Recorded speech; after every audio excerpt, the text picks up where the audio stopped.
What's up guys, I'm gonna show you in today's tutorial how to withdraw and connect your wallet to your Ggrass airdrop account. So today's tutorial is a bit complicated, so I want you to keep up to the end and not miss out on any step. So, what you want to do is to choose a compatible wallet. Ensure you have a wallet that supports the token and the blockchain it operates on.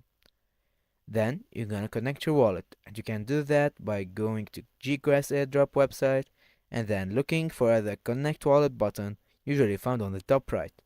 Select your wallet type and follow the prompts to connect.